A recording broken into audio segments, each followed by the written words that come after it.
Hello friends, कैसे हैं आप लोग। होपफुली आप लोग बहुत अच्छे से होंगे। एग्ज़ाम्स तो चल ही रहे होंगे आप लोग के, और नहीं भी चल रहे हैं जिनके, उनके होने ही वाले होंगे। So all the best for your exams. आज हम लोग पढ़ेंगे रेशियो एंड प्रपोर्शन के बारे में कि क्या होता है। ठीक है। So ratio ratio the ratio of two quantities of the same kind, मतलब उनकी सेम यूनिट होनी चाहिए, is the fraction that one quantity is of the other। ठीक। अब जैसे कि the ratio A is to B is the fraction A is to B, this fine. इसको हम A by A is to B लिख सकते हैं। फिर in the ratio A is to B we call the first term को क्या कहते हैं? एंटीसीडेंट, है ना, antecedent. And be the second term और कॉन्सिक्वेंट। ठीक। तो सेकेंड टर्म और फर्स्ट टर्म से ही हम लोग ज़्यादातर इसको रिकॉग्नाइज करते हैं, लेकिन ये भी इनके सेकेंड वर्ड्स हैं। फाइन। अब कुछ एक प्रॉपर्टीज़ हैं जिनको हमें फॉलो करना पड़ता है रेशियो में। क्या है वो?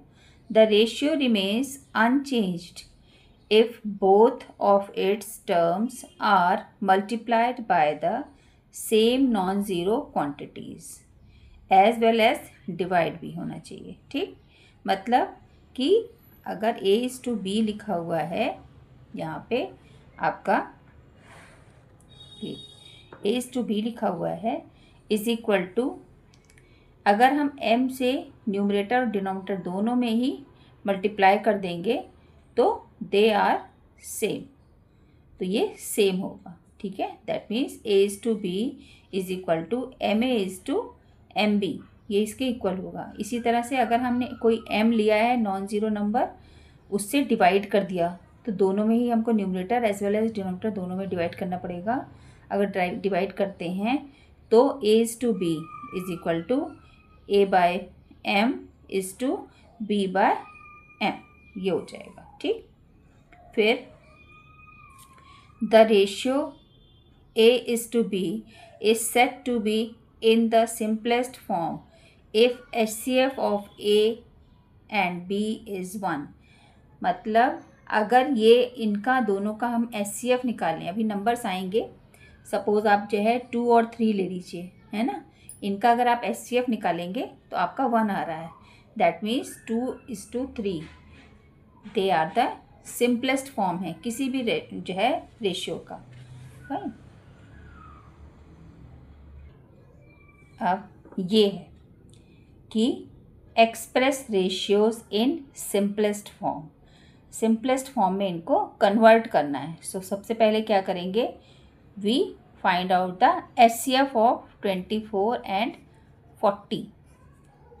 ठीक। डिवाइड कर देते हैं। सो दिस 24, इसको फिर ले लिया हमने, और 24 वन ज़ा 16 वन ज़ा 16 और 8 फिर 16, जो यहाँ का रहता है ये फिर इधर बन जाता है ना, 2 ज़ा 16। तो ये हमारा क्या है? HCF 24 और 40 का HCF हमारा क्या आया? 8। HCF ऑफ 24 इज़ टू 40 या 24 एंड 40 इज इक्वल टू 8, ये आया आपका। ठीक। तो क्या करेंगे आप? Divide both side, both numerator as well as denominator. 24 by 40, मतलब 24 में भी आप 8 से डिवाइड करें एज वेल एज 40 में भी आप 8 से डिवाइड करिए। तो 8 3 ज़ा 24 कट हो जाएगा, डिवाइड करेंगे 3 आ जाएगा, 8 5 ज़ा 40। सो आपका आंसर क्या आ गया बेटा? 3 by 5। Simplest form of 24 is to 40 is 3 by 5। अब अब दूसरा है आपका एग्जाम्पल, ये क्या करेंगे, बाय 15 लिखा हुआ है, ठीक है ना। तो अगर हम ऊपर नीचे 10 से मल्टीप्लाई कर दें, if I multiply this by 10 as well as 15 by 10, तो क्या हो जाएगा 135 बाय ये, ठीक है ना। अब हम क्या करते हैं, 135 और 150 इन दोनों का HCF निकाल लेते हैं, ठीक। तो 10 - 5 इज़ 5, 4 - 3 इज़ 135, 15 9 ज़ा 135, ठीक। तो ये HCF क्या आ गया आपका 15। HCF ऑफ 135 एंड 150 इज़ 15, ठीक है ना। तो क्या करेंगे आप, 135 बाय इसमें आप 15 से numerator as well as denominator में आप डिवाइड कर दीजिए। सो 15 9 ज़ा और 15 1 ज़ा 0। सो आपका आंसर क्या आ गया, 9 बाय या 9:10 लिख दीजिए, is the simplest form of 13.5:15, ठीक है। थर्ड एग्जाम्पल ये देखिए, ये दिया हुआ है।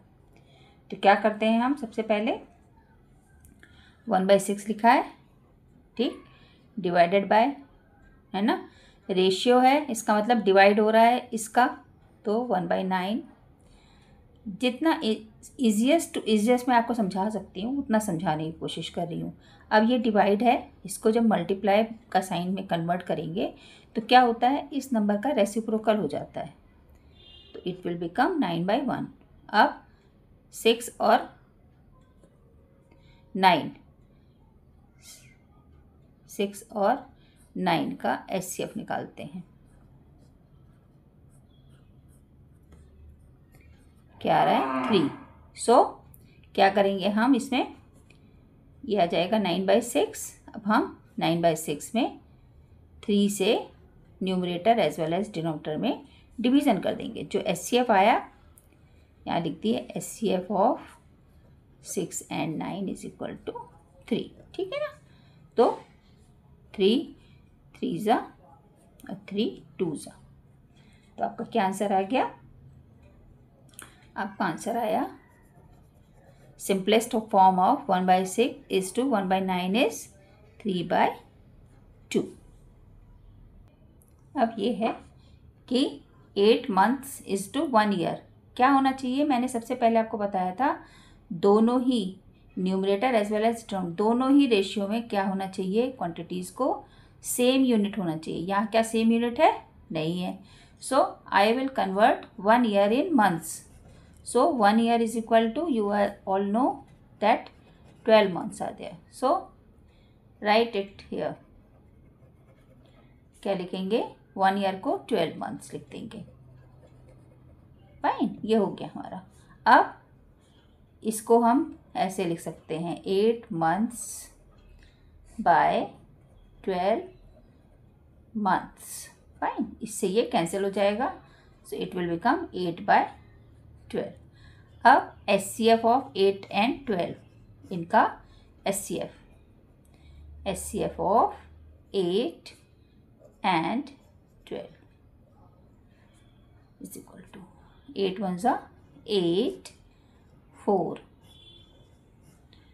2 ज़ा 8, कितना आया, ये 4, ठीक। अब क्या करेंगे, numerator as well as denominator में हम 4 से डिवाइड कर देंगे।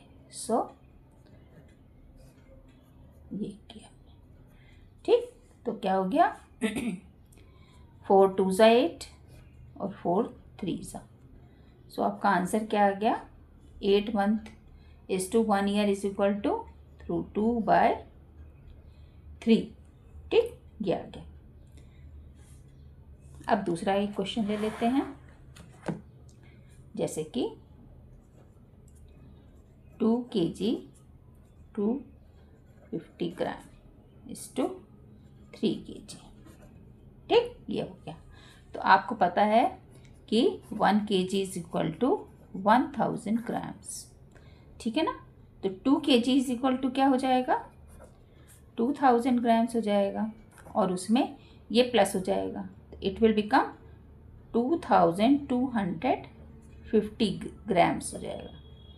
और 3 kg इज इक्वल टू, यहाँ पे 3 kg है, इसको भी ग्राम में कन्वर्ट कर लेंगे, it will become 3000 grams. So right here. अब दोनों एक ही यूनिट में हो गए ना, दोनों ग्राम्स में हो गए। सो राइट इट हियर बाय 3000। ग्राम से ग्राम कैंसिल हो गया, ठीक है ना। अब इन दोनों का हम क्या निकालते हैं, HCl, ठीक। ये लिखते हैं, अब यहाँ पे लिख दीजिए HCl ऑफ 2250 एंड 3000। तो यहाँ पे निकाल लेते हैं, ठीक है बच्चों। 1 2 2 5 0 0 5 9 - 2 7, फिर 2 2 5 0, ठीक है ना। अब 3 सा लग रहा है, 3 0 0, 5 3 15, 1 7 3 21 और 22। तो क्या आ गया आपका 750, ये पूरा दिख रहा है ना आपको, 750 आ गया। सो HCl of this is 750. So what you write, you just write it here that इसमें क्या करेंगे आप, 750 से न्यूमरेटर में एज वेल एज डिनोमिनेटर में आप डिवीज़न कर देंगे, ठीक है ना। तो इससे ये डिवाइड करेंगे तो क्या आ जाएगा, 75 3 सा, ठीक है ना, ये 3 हो जाएगा, और ये 75 2 सा 150, और ये 4। So your answer will be 3:4।